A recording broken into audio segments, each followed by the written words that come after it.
Sommes-nous faits pour obéir ou pour être libres? C'est une question qui est au cœur de tout. Aujourd'hui, on va décortiquer un texte qui vient bousculer une idée très ancrée sur la nature humaine et le pouvoir. Alors, tout commence avec une idée vraiment puissante qu'on doit au philosophe Thomas Hobbes. Pour lui, c'est simple, sans un État pour nous diriger, la société ce serait le chaos, une véritable guerre de tous contre tous. La vie serait, je cite, misérable, courte et brutale. C'est ça le point de départ. L'État serait notre sauveur, celui qui nous protège de nous-mêmes en quelque sorte. Mais voilà, le texte qu'on examine aujourd'hui, il vient tout de suite mettre un grain de sable dans l'engrenage avec une objection assez directe. Si on avait vraiment ce besoin naturel d'être gouverné, si c'était dans notre ADN, pourquoi faudrait-il déployer autant d'efforts pour nous en convaincre? C'est la question qui est posée et elle est assez percutante. Première partie, un loup pour l'homme.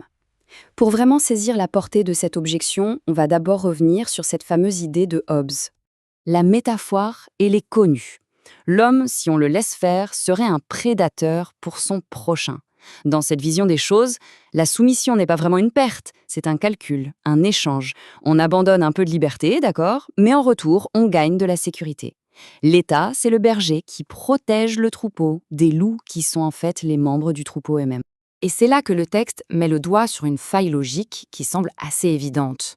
Si tous les humains sont des loups, eh bien, ceux qui arrivent au pouvoir, ils sont quoi? Des loups aussi, forcément. Alors comment le fait de leur donner le monopole de la violence les rendrait tout d'un coup bienveillants? Le texte pose la question cash, est-ce qu'un simple bulletin de vote peut vraiment transformer un loup en agneau? Deuxième partie, l'usine de l'obéissance. Bon, si on parle du principe que la soumission n'est pas naturelle, comme le suggère le texte, alors ça veut dire qu'elle doit être fabriquée. Et on va voir comment. L'argument bascule donc sur le terrain de l'éducation, du conditionnement. L'idée, c'est que l'enfant, il ne naît ni loup ni agneau. Il naît avec un esprit libre et il apprend beaucoup par imitation. La société et surtout l'État auraient donc un rôle absolument central pour modeler cet esprit et le rendre, docile. Le texte identifie un mécanisme en deux temps. D'abord, il y a l'école, qui dès le plus jeune âge nous habitue aux règles, à la hiérarchie, à l'autorité de l'État. Et puis, pour le reste de la vie, la propagande prend le relais. Son but, s'assurer que les quelques libres pensées qui pourraient émerger ne viennent pas tout chambouler. C'est un conditionnement de tous les instants. Troisième partie, la stratégie de la peur. Mais d'après la source, même avec ces deux outils ultra puissants, il manque encore quelque chose.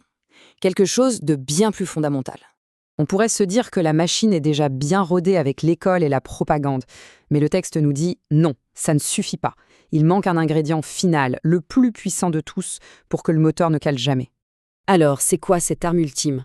Qu'est-ce qui permet à l'État de justifier en permanence son pouvoir et son existence aux yeux de tous? La réponse, elle est simple et brutale, la peur. C'est ça le carburant principal de la soumission, d'après le texte. Pour que l'agneau ne se rappelle jamais qu'il a peut-être la force d'un loup, il faut qu'il ait constamment peur de quelque chose. Le point central ici, c'est que l'État ne se contenterait pas de répondre aux crises. Il en aurait besoin. Le texte est très direct là-dessus. Il dit que l'État passe son temps à nous inventer la prochaine crise, la prochaine crainte. Chaque nouvelle menace, qu'elle soit réelle ou un peu exagérée, c'est une occasion parfaite de se poser en protecteur, en seul rempart possible. Dernière partie, liberté ou soumission. Alors, si on n'est pas des loups par nature, c'est quoi l'alternative? Quelle autre vision de l'humanité la source propose-t-elle? Ce tableau, il résume parfaitement tout le débat.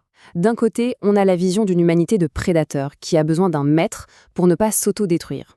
Et de l'autre, une vision de l'humanité comme étant définie par la raison, capable de coopérer, d'échanger, de s'organiser librement, sans y être forcée. Ce sont vraiment deux regards radicalement opposés sur ce que nous sommes. Pour soutenir cette seconde vision, le texte s'appuie sur l'économiste Pascal Salin. Et cette citation, elle est essentielle.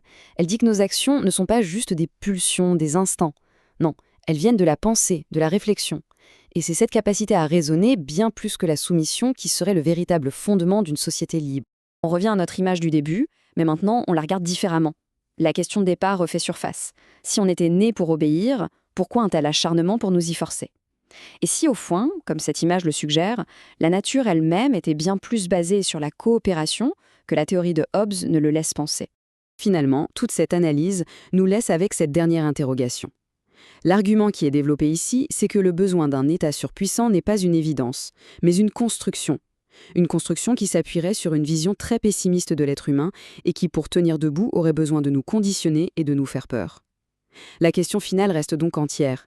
Et si notre vraie nature, ce n'était pas la soumission, mais la liberté?